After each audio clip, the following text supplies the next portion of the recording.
Well, welcome back to Time, 6:51 on this Saturday morning, and we are cooking up a tasty dish this morning. We got the folks over here from Nan and Byron's getting ready to show off this menu here.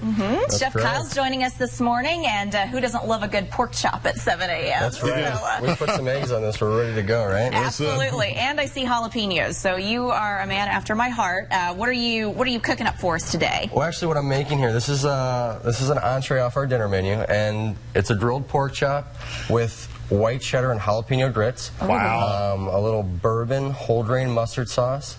And we're garnishing that with a little caramelized pineapple. Okay. just to bring out the sweetness of it. And then we're also going to finish that off with a little charred scallion. Now, right now, I'm going to just sear this pork chop because we don't have a grill here, and a lot of people don't, especially if you live in an apartment or something like that. So what we're going to do is we're just going to use the resources that we have. Just throw that baby right in there. That's right. And we always want to sear away from us. Right. Really? Yes, the reason why is the other way. Exactly. I don't want to burn you. I don't want to burn me. Nobody really wants to get hurt here.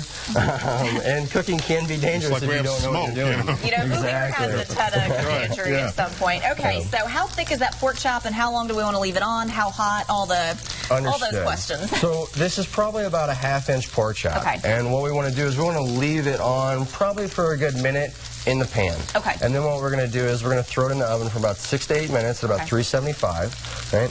We'll pull it out and let it rest. It's very important that we always let your meat rest. That way we keep the juice. So just like a steak. Exactly. Okay. So what I'm going to do is I'm going to go ahead and pop this in now. Okay. Through the magic of TV. Through the magic, yes, that's right.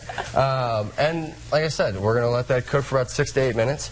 And then from there, we'll be good to go. Now, what I'm doing here, this is a cool technique. And you can use this on open flame. I'm actually going to switch the tongs here before I burn myself. That's probably wise.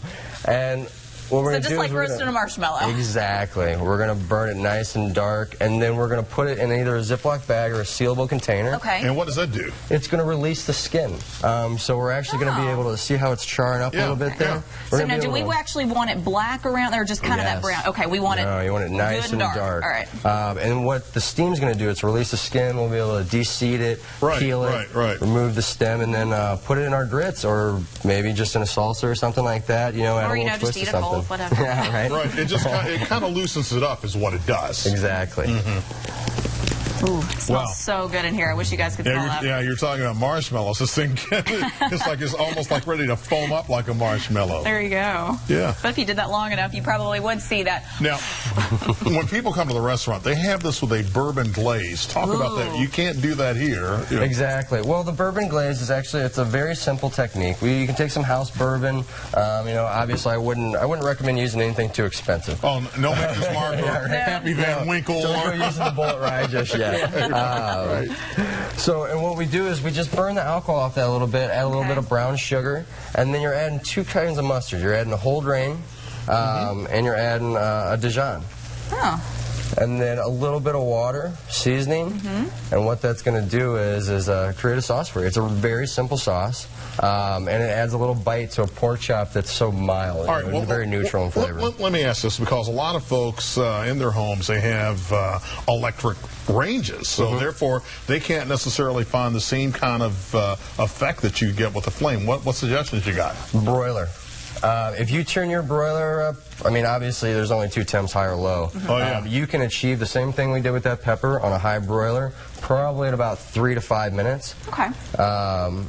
And, you know, with a charred scallion, to tell you the truth, I don't know if I'd go that route, because that might create a little, that would be, a little bit of a flame or something like that, and it's just not worth the time for a home cook, I feel. Okay. I know there was a lot going on, but we've got the recipe up on WBTV.com, and I do want to just give you a quick look at the finished product there. While we're doing that, tell us a little bit. You guys are changing over to your summer menu, so any other cool swaps you guys are making out over there? Yeah, we actually have 10 to 12 ounce Delmonico chop that's on the menu with crushed potatoes, and then we're doing some nice tobacco onions. We're basically just fried onions, nice crispy texture to the Delmonico, which we rub with a rib rub. Wow. Yeah. Wow. We're actually, you do the whole dry rub thing. We do. Okay. We just kind of do it, instead of doing the whole thing and roasting it all off, we do it to each single cut that we have, and it gets a nice little crispy crust on it, as well as, just brings out the natural flavor. Okay. All right. Nan and Byron's on South Boulevard. Chef Kyle Rhodes, thanks for stopping in this morning. Thank you for having me. And now we're all sufficiently hungry, so we are going to devour this in the break, I'm sure.